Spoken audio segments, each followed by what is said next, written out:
దైవ సేవకులు ముందుకొచ్చి వాక్యం బోధించవలసిన కోరుచున్నాను. హల్లెలూయా. ఈ సమయం దైవ సేవకులకు అప్పగించేస్తున్నాం.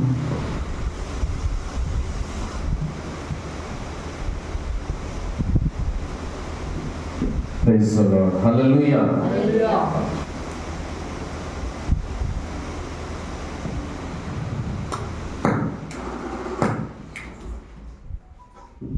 సరే, మంచిది. హల్లెలూయా, హల్లెలూయా. అందరూ రెండు చేతులకు ఒకసారి దేవునికి స్తోత్రం చెల్లిద్దామా? హల్లెలూయా, హల్లెలూయా. మనము దేవుని సన్నిధానంలో వారానికి ఒకసారి కూడుకొని మనము ప్రార్థన చేసి దేవుని ఆరాధించడానికి వస్తున్నాం కాబట్టి ఆ దినం రోజున నా పూర్ణ ఆత్మతో, నా పూర్ణ బలముతో, నా పూర్ణ శక్తితో నేను దేవుని ఆరాధిస్తాను అనే ఒక గొప్ప నిర్ణయంతో రావాలి. ఆమేన్, హల్లెలూయా. మంచిది. ప్రియమైనటువంటి దేవుని బిడ్డలారా, దేవుని యొక్క వాక్య భావంలో మనం ముందుకు సాగుదాం. ఇంతవరకు మనము చదివినటువంటి లేఖన భాగము ప్రకటన గ్రంథము 2వ అధ్యాయము 1 నుండి 7 వచనాలు మనము చదువుకున్నాము. ఆ చదువుకున్న లేఖన భాగంలో నుంచి కొన్ని ధ్యాన విషయములు మనం ధ్యానం చేసుకుందాం. ఇది ప్రకటన గ్రంథము అనేది ఒక దర్శన గ్రంథము. రానున్నటువంటి కాలము నిమిత్తము, రానున్నటువంటి పరిస్థితుల నిమిత్తము ముందుగానే ప్రవచనాత్మకంగా విడుదల చేయబడినటువంటి ఒక దేవుని మాటలు. మరి అపోస్తలుడైనటువంటి యోహానుకు దేవుడు ప్రకటించినటువంటి మాట. ఆ ప్రకటించినటువంటి మాటల్లో దేవుడు 7 సంఘములుగా చూపెడుతున్నాడు. ఆ 7 సంఘములు ఏంటి అనేది ఒకసారి మనము మొదటి అధ్యాయములో 10-11 వచనాల్లో చివరి 2 లైన్లో చదివినట్లయితే ఆ 7 సంఘాలు ఏమున్నాయి మనం ఒకసారి చదువుకుందాం. నీవు చూచుచున్నది పుస్తకములో రాసి ఎఫెసు, స్ముర్నా, పెర్గము, థియతైరా, సార్దీసు, ఫిలాడెల్ఫియా, లవోదికియా అనేటువంటి 7 సంఘాలకు పంపమని దేవుని యొక్క మాటలు సెలవిస్తున్నాయి. ప్రియమైనటువంటి దేవుని బిడ్డలారా, ఈ 7 సంఘాలు మంచి సాక్ష్యం కలిగిన సంఘాలు. ఈ 7 సంఘాలు చాలా విలువైనటువంటి జీవితమును గడుపుతూ దేవుని కొరకు బ్రతికినటువంటి సంఘాలు. ఈ సంఘాలలో దేవుడు ఒకసారి తన కన్ను చూపుతో కొంతమంది జీవితాలలో లోతైనటువంటి అనుభవాలు చూస్తున్నప్పుడు ఆ సంఘాన్ని దేవుడు తన వాక్యము ద్వారా హెచ్చరిస్తున్నాడు. ఆ హెచ్చరిక పూరితమైనటువంటి మాటల్ని ఈ దినము మరి నేటి సంఘాలుగా ఉన్నటువంటి మనమందరము కూడా మన జీవితాలను పరీక్షించుకొని, పరిశీలించుకొని దేవుని కొరకు ముందుకు సాగాలనేది దేవుని యొక్క మాటలుగా ఈ దినము మనము స్వీకరించుదాం. ఒకసారి మనము చదివినట్లయితే 2వ అధ్యాయము 2వ వచనం మనం చదువుకుందాం. ఈ మైక్ ఒకరు తీసుకొని వాక్యం చదువుతుండండి. హల్లెలూయా, హల్లెలూయా. 2వ అధ్యాయము 2వ వచనం చదవండి. నీ క్రియలను, నీ కష్టమును, నీ సహనమును నేను ఎరుగుదును. ఒకసారి చెప్తాం అందరము. నీ క్రియలను, నీ కష్టమును, నీ సహనమును. Praise the lord. సంఘము అనగా ప్రజలందరూ కూడా రక్షించబడ్డవారు ఒక సంఘముగా చేరినారు. ఒక ప్రజలందరూ రియాన్ రిషికమ్మ మీరు ఆడుకొని కాదు, లోపల వచ్చి కూర్చోండి. హల్లెలూయా, హల్లెలూయా. వీరందరూ ఏం చేస్తున్నారు? వీరందరూ కడగబడిన వారు, పరిశుద్ధపరచబడిన వారు, మానవలసు పొందిన వారు, దేవుని కొరకు ఒక ప్రత్యేకముగా నివసించాలి. దేవుని కొరకు ఈ భూమి మీద ఉండగానే మేము ఒక పాత్రలుగా వాడబడాలని ఒక సంఘముగా కూడుకున్నటువంటి ఆ సంఘము పేరు, మొదటి సంఘము ఎఫెసు సంఘము. హల్లెలూయా. ఆ ఎఫెసు సంఘం వారు వారి యొక్క పరిస్థితులను చూసినట్లయితే వారి క్రియలు దేవుని ఎదుట గొప్పవిగా ఉన్నాయి. ఆమేన్. వారి యొక్క కష్టము, వారు సంఘమును కట్టుట కొరకు, సంఘముగా నిలబడుట కొరకు, ఐకమత్యము కలిగి ఉండుట కొరకు వారు పడిన కష్టమును దేవుడు చూచాడు. Praise the lord. ప్రియమైనటువంటి దేవుని బిడ్డలారా, మరి వారికి ఆ కష్టములో కలిగిన సహనమును కూడా దేవుడు అక్కడ గమనించాడు.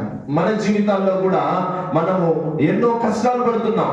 హల్లెలూయా. కొంతమంది అనుకుంటారు, నా కష్టం దేవునికి తెలియట్లేదేమో, నా సహనము దేవునికి తెలియట్లేదేమో అని బాధపడుతుంటారు. ప్రియమైన దేవుని బిడ్డలారా, ఒక సంఘములో చేర్చబడినటువంటి నీవు, క్రీస్తు రక్తములో కడగబడినటువంటి నీవు, క్రీస్తు పోలికలో జీవించినటువంటి నీవు, క్రీస్తు కొరకు ఒక మారు మనసు కలిగి నీ జీవితమును కలుపుకొని దేవునితో నడుస్తున్నటువంటి నీకు దేవుడు సమస్తము ఏదైతే అనుగ్రహించాడో ఆ వాటిని నువ్వు కలిగి నడుస్తున్నప్పుడు నీవు పడుతున్నటువంటి కష్టమును ఆయన చూడగలిగిన దేవుడు. ఆమేన్. నీవు కలిగి ఉన్నటువంటి సహనమును ఆయన చూస్తున్నటువంటి దేవుడు. ఈ సంఘముగా వీరు పడుతున్నటువంటి ప్రతి క్రియలను దేవుడు చూశాడండి. హల్లెలూయా. అందుకే దేవుని ఒక మాట సెలవిస్తుంది, క్రియలు లేని విశ్వాసము మృతము. హల్లెలూయా. విశ్వాసము కలిగిన వాడు క్రియలు కలిగి ఉండాలి. నేను ఒక విశ్వాసిని, దేవుని కొరకు బ్రతుకుచున్నాను, దేవుని కొరకు బ్రతుకుతాను, దేవుని కొరకు నిలబడతాను అన్నవాడు వాడు వ్యక్తిగతముగా వాడు క్రియలు కలిగి ఉండాలని దేవుని లేఖనాలు సెలవిస్తున్నవి. అయితే ఇంకా సంఘం వారు వేటి విషయంలో చాలా ఖచ్చితంగా ఉన్నారు. ఒకసారి మనం కంటిన్యూషన్ చదువుకుందాం.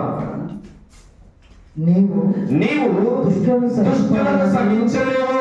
Praise the lord. దుష్ట క్రియలు చేస్తూ, దురాత్మ సంబంధమైన పనులు చేస్తూ, అపవాది క్రియలు చేస్తూ, వ్యర్థముగా ఉంటూ దుష్టులుగా బ్రతుకుతున్నటువంటి వారిని వీరు సహించలేనటువంటి పరిశుద్ధత కలిగి ఉన్నారు.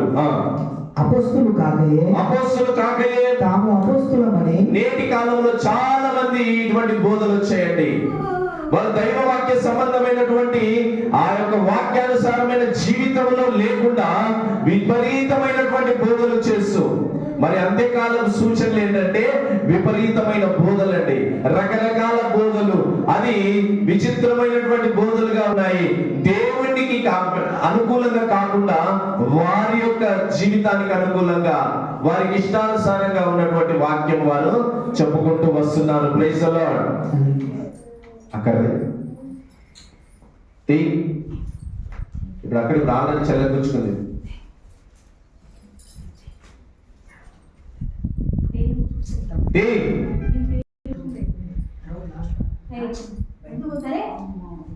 అది ఇక్కడ నవ్వుచుకుంటుంది ఆడుకోనిక. Praise the Lord. Hallelujah.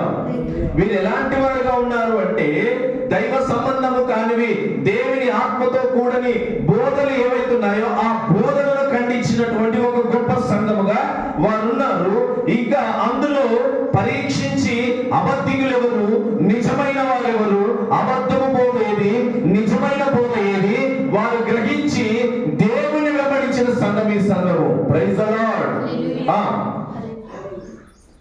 Continuation చదవండి. చెప్పుకున్న వారిని పరీక్షించి వారు అబద్ధికులని నీవు కనుగొట్టి మరియు నీవు సహనము కలిగి నా నామము నిమిత్తము బాధను భరించి అలయలేదనియు నేను ఎరుగుదును. Praise the lord. 3వ వచనంలో దేవుని ఒక మాట సెలవిస్తుంది ఏంటంటే, ఈ ఎఫెసు సంఘం వారు సహనము కలిగి ఉన్నారు. చెప్పండి, ఏం కలిగి ఉన్నారంట? సహనము కలిగి ఉన్నారు. ఒక క్రైస్తవుడికి సహనము కలిగి ఉండాలండి, ఓర్పు కలిగి ఉండాలి.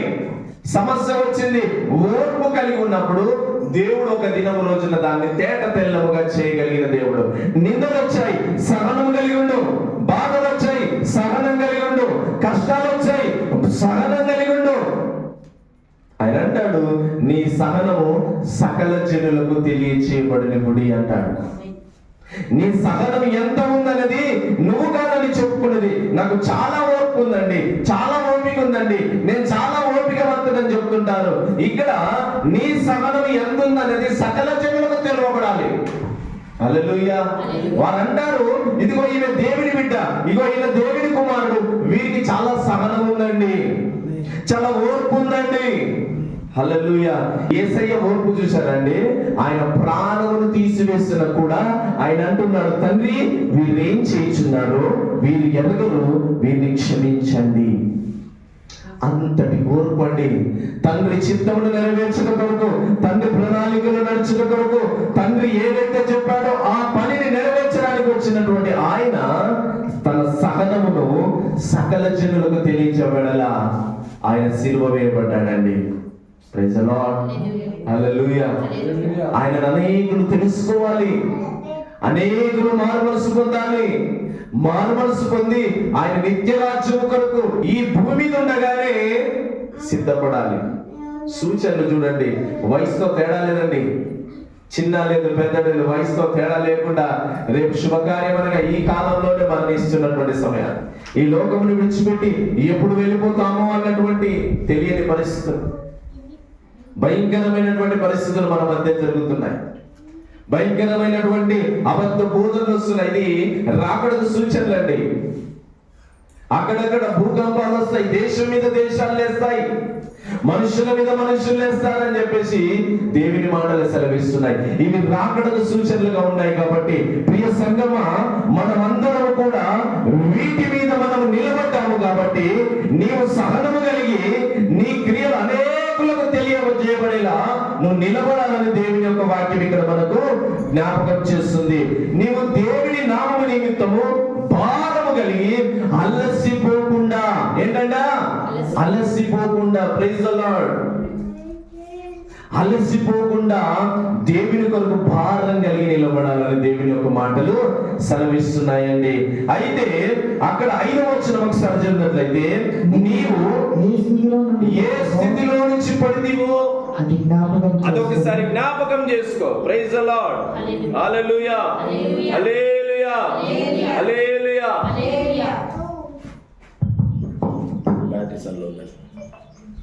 నువ్వు ఏ స్థితిలో నుంచి పడ్డావో ఒకసారి జ్ఞాపకం చేసుకో. మొదట్లో ఈ సంఘమునికి ఏమి లేదండి, ఒకరు ఆదరించేవారు లేరు, ఒకరు ప్రేమించేవారు లేరు. వారికి వచ్చిన కష్టము గురించి అనేకులకు చెబితే ఒక ఆదరణ పూరితమైన మాటలు వారికి రాలేదండి. వారిని ఎప్పుడు చూసినా బాధ పెట్టేవారే కనపడ్డారు, హింసించేవారే కనపడ్డారు, ఏలన చేసేవారే కనపడ్డారు. కానీ వీరు అటువంటి స్థితిలో నుంచి వచ్చి బలము కలిగి నిలబడినటువంటి ఒక సంఘము. ఆ నిలబడినటువంటి వారి జీవితంలో కొద్ది దినాలయ్యాక ఏమైపోయింది తెలుసా అండి, వీరు ప్రేమించడం మర్చిపోయారు. ఏంటండి, అందుకే అంటున్నాడు, నువ్వు ఏ స్థితిలో నుంచి పడితివో ఒక్కసారి జ్ఞాపకం చేసుకో. హల్లెలూయా. కంటిన్యూషన్ చదవండమ్మా. మారుమనస్సు పొంది ఆ మొదటి క్రియలను చేయము. Praise the lord. మొదటగా దేవుని విశ్వాసంలోకి వచ్చినటువంటి నీవు, దేవునిలో నిలబడ్డటువంటి నీవు, దేవుని కొరకు రోష కార్యములు చేసినటువంటి నీవు, ప్రార్థన బలముతో ప్రార్థించిన నీవు, ఉపవాసాలున్నటువంటి నీవు, ఒకరికి సమస్య వచ్చిందంటే కన్నీరు గార్చి అంగరార్చిన నీవు, ఒక కుటుంబం నశించిపోతుంటే భారము కలిసి అలసిపోక వారి కొరకు కన్నీరు గార్చి లోకన చేసినటువంటి నీవు, నీ విశ్వాస ప్రయాణంలో నీ ఆత్మీయ జీవితంలో సీనియారిటీ పెరుగుతుండగా ఆ భారము నీకు ఉందా? Praise the lord. ఆ బాధ్యత నీకుందా? ఒక్కసారి జ్ఞాపకం చేసుకోమంటున్నాడు. ఒకవేళ నీకు కనుక లేకపోతే దేవుడు ఏం చెప్తున్నాడు, మారు మనసు పొందు. అయ్యో వీరేంటండి చాలా ఓపికవంతులు కదా, చాలా ప్రార్థన పనులు కదా, నువ్వు ఎంతటి గొప్ప ఉన్నతమైన స్థితిలోకి వెళ్ళినా కూడా నీవు ఎక్కడైతే మొదటి క్రియలు నీలో కనబడలేదో వాటిని సరి చేసుకొని దేవునితో నడవాలని దేవుని యొక్క వాక్యం ఇక్కడ సెలవిస్తున్నది. అందుకే మారు మనసు పొందాలండి. Praise the lord. ఒక క్రైస్తవుడికి ఉండాల్సినటువంటి బాధ్యతాయుతమైనటువంటి క్రియ ఏంటంటే ప్రతి దినము ఆయన మారు మనస్సు పొందుతూనే ఉండాలి. హల్లెలూయా. మార్పు చెందుతూనే ఉండాలి. ఇదిగో నేను దేవుని నమ్మాను, మా తాత ముత్తాతలు సీనియర్ క్రిస్టియన్స్, మేమందరం సీనియర్ క్రిస్టియన్స్, మేమెన్నో సంఘం కట్టించాం, ఈ ఇంత పెద్ద సంఘం కట్టడానికి మా తాత ముత్తాతలే ఉన్నారు అంటే సరిపోదండి. వారి యాత్ర ముగించారు. నీ జీవితంలో నీవు దేవునితో నడిస్తేనే, నీ క్రియలు దేవుని ఎదుట సరిగా ఉంటేనే దేవుడు మనల్ని అంగీకరించగలుగుతాడని ఇక్కడ దేవుని మాట మనకు సెలవిస్తున్నది. అందుకే మారు మనసు పొంది ఆ మొదటి క్రియలను చేయము. అట్లు చేసి నీవు మారు మనసు పొందితేనే సరి, లేని ఎడల నీ యొద్దకు వచ్చి నీ దీపస్తంభమును దాని చోట నుండి తీసివేస్తాను. ప్రియమైన ప్రియమైన దేవుని బిడ్డలారా, మనము దేవుని ఎదుట సరిగా లేకుండా ఎంత ప్రార్థన చేసినా దీపస్తంభం నిలబడదు. నేను గంటల తరబడి ప్రార్థన చేశాను, నాకు కష్టం వచ్చింది. ఎంత ప్రార్థన చేశానంటే మారు మనసు లేని ప్రార్థన మన దీపస్తంభాన్ని కట్టేదిగా ఉండదండి. హల్లెలూయా. కొంతమంది అంటుంటారు, అయ్యో నా పక్కనలు 10 నిమిషాలు ప్రార్థన చేశారో లేదు, దేవుడు వారికి ఎంతో మేలు చేశారు, కానీ నేను కొన్ని సంవత్సరాలుగా ప్రార్థన చేస్తున్నాను, నాకు ప్రార్థనకి జవాబు రావట్లేదు. నా దేవుడు నా ప్రార్థన వింటున్నాడా? దేవుడు నా పక్షాన ఉన్నాడా? అసలు దేవుడు నన్ను కనికరిస్తున్నాడా? నేను ఇంత భక్తిగా బ్రతుకుతున్నానే, నేను ఇంత గొప్పగా జీవిస్తున్నానే, నేను ఇంతగా దేవునికి కానుకలిస్తున్నానే, దేవుని సన్నిధానంలో ముందుగా వెళ్తున్నానే, అన్ని సరిగానే ఉన్నాయి కదా, మరి దేవుడు నన్నెందుకు కనికరించట్లేడు అని అనుకుంటుంటారు. అక్కడ పరీక్షించుకోవాల్సింది ఏంటి తెలుసా ప్రియమైన దేవుని బిడ్డలారా? మొదటగా నీవు ఎలా గొప్పగా ఉన్నావు కాదు, కానీ ఏ స్థితిలో నువ్వు పడిపోతున్నావో ఆ స్థితిని జ్ఞాపకం చేసుకుని మారు మనసు పొంది దేవుని దగ్గర ప్రార్థన చేస్తే ఆ ప్రార్థనను బట్టి దేవుడు మన దీపస్తంభంలో నిలబడతాడు. మీరు ఆమేన్ చెప్పాలండి. హల్లెలూయా, హల్లెలూయా. మీరు మారు మనసు పొంది ప్రార్థన చేసిన ప్రార్థన ద్వారా ఒక దీపస్తంభము కట్టబడుతుందండి. అందుకే సమూయేలు లేచి ఉదయ కాలంలోనే ఆ దీపస్తంభం మీద ఉన్నటువంటి ఆ 7 ప్రదీపాలను అచ్చమైన ఓలివ తైలం పోసి ఆ దీపాలు వెలిగించేవాడంట. మరి నేటికి అది సాదృశ్యం ఏంటంటే 7 అనగా సంపూర్ణమైనటువంటి నీ ప్రార్థనను దేవుడు అంగీకరించాలనుకుంటున్నాడు.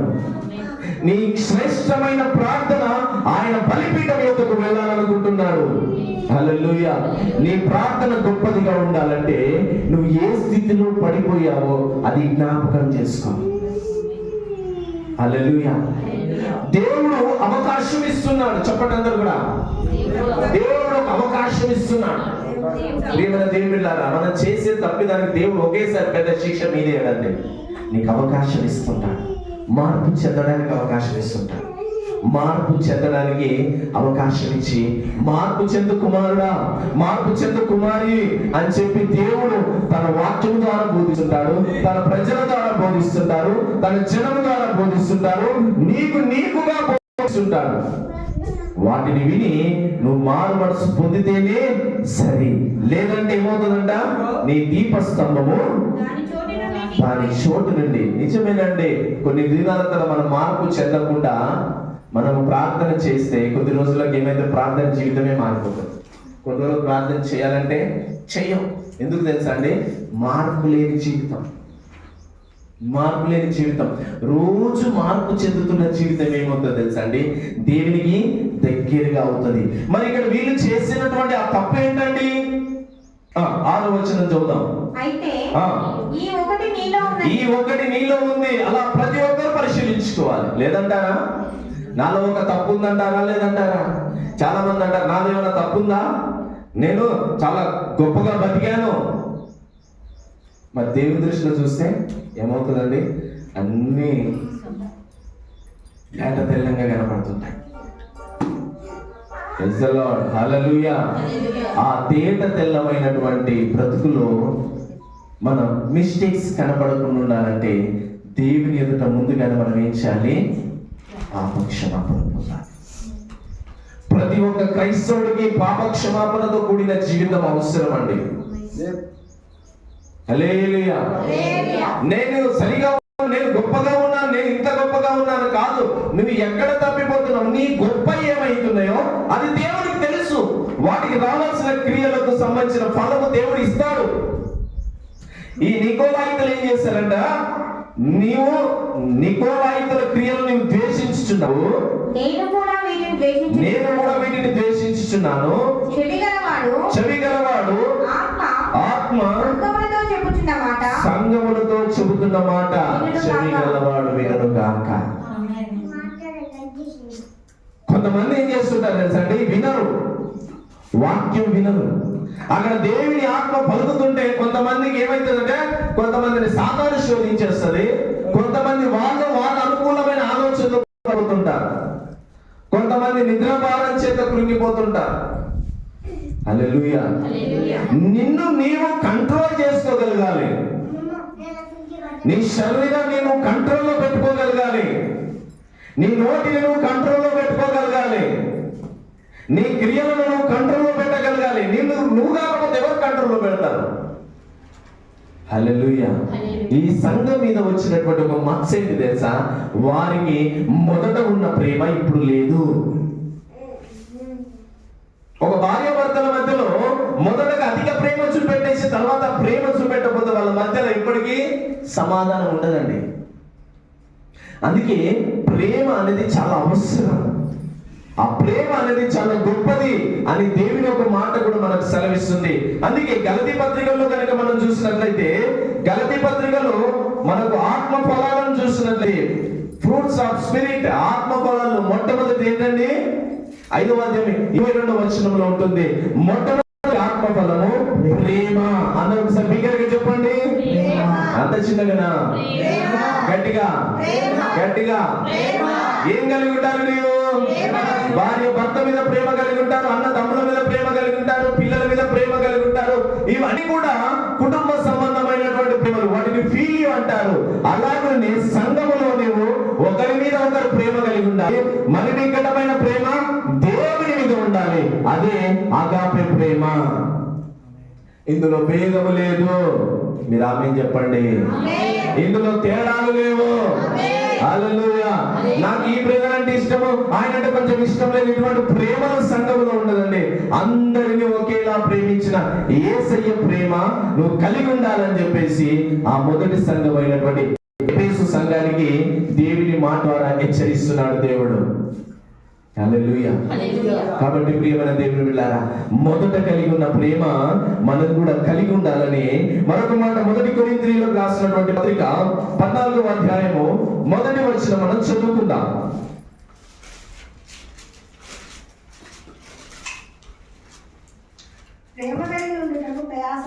ఏమంటున్నాడమ్మా? ప్రేమ కలిగి ఉండుటకు. చెప్పండి అందరు కూడా, అందరు చెప్పండి. ప్రేమ కలిగి ఉండుటకు. చెప్పండి మీరు మా వెనకాల. ప్రయాసపడుడి, అలసిపోవద్దు.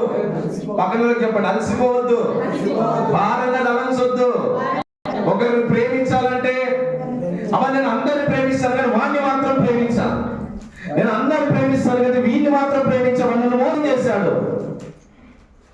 హల్లెలూయా. యేసయ్యను మోసం చేసినటువంటి యూదా ఇస్కరియోతుకి దేవుడు ఒక క్షమాపణ అనేటువంటి హక్కు అర్హత ఉందా లేదా? ఉంది. కానీ ఆయన క్షమాపణ పొందక వెళ్ళి సూసైడ్ చేసుకున్నాడండి. మరి నీవెవరో నాకు తెలియదు, ఆయన ఎవరో నాకు తెలియదు అన్నటువంటి పేతురు మాత్రము నేను చేసింది తప్పు అని తను క్షమాపణ పొంది వెక్కి వెక్కి వేడిచినప్పుడు యేసయ్య ఏం చేశాడు తెలుసండి? ఆయనని క్షమించాడు. పిరిగివాడు పేతురు. ఒప్పుకుంటే అందరూ ఆయనను చంపివేస్తారేమో అన్నట్టు భయంతో ప్రాణం కాపాడుకోవాలనుకున్నాడు. ఎప్పుడైతే పరిశుద్ధాత్మను పొందుకున్నాడో ఆయన యేసయ్యకు ప్రాణాలు పెట్టాడండి. ఆమేన్. చెప్పాలి పురుషులారా. హల్లెలూయా. హల్లెలూయా. మనం ఒకవేళ మిస్టేక్ అయిపోయినంత మాత్రం కంప్లీట్ గా మనం దేవుని నుంచి వెలివేయబడ్డాం అనుకోవద్దు. కొంతమంది అనుకుంటారు నేను దేవుడి కొరకు ఎంతో జాగ్రత్తగా బతకాలనుకుంటారు. ఏదో చిన్న మిస్టేక్ పడిపోయింది అనుకో, ఏదో తప్పులో పడిపోయారనుకోండి, ఏదైనా పాపంలో పడిపోయారనుకోండి, హల్లెలూయా, ఇక నా జీవితం అయిపోయింది, ఇక నేను దేవునితో నడవలేను, ఇక దేవునితోనే ఉండను. యేసు ప్రభు బ్రతుకున్నప్పుడు శిష్యులకు ఎన్నో మాటలు చెప్పాడండి. ఒక రోజున పేతురు ఏమన్నాడు తెలుసా? చేపలు పట్టండి. అక్కడ వెళ్ళి చేపలు పట్టగానే విస్తారమైన చేపలు పడ్డాయి. అప్పుడు యేసయ్యను చూసగానే ఆ చిన్న చిన్న బట్టలు ఉన్నాడు కదా, సిగ్గుతో ఏం చేశాడు? నీటిలో దొరికాడు. ఏమంటున్నాడు యేసు? నా నుంచి నువ్వు వెళ్ళిపో, నేను పాపిని. చాలా మంది ఏం చేస్తుంటారు తెలుసా అండి? చిన్న మిస్టేక్ అయితే నేను పాపినికి, నేను పనికి రాను, దేవుని దగ్గర ఉండడానికి యోగ్యుడని కాదు, దేవా నువ్వు నేను ఇక్కడే ఉండిపోతాను అని అంటుంటాను. కానీ ప్రియమైన దేవుని బిడ్డలారా, పరిష్కారం అది కాదు. ఒకవేళ తప్పిదములో నువ్వు పడిపోయావా, దేవుని దగ్గర మారు మనసు పొందు. మారు మనసు పొందినప్పుడు ఒక నూతనమైన జీవాన్ని ఆయన ఇస్తాడండి.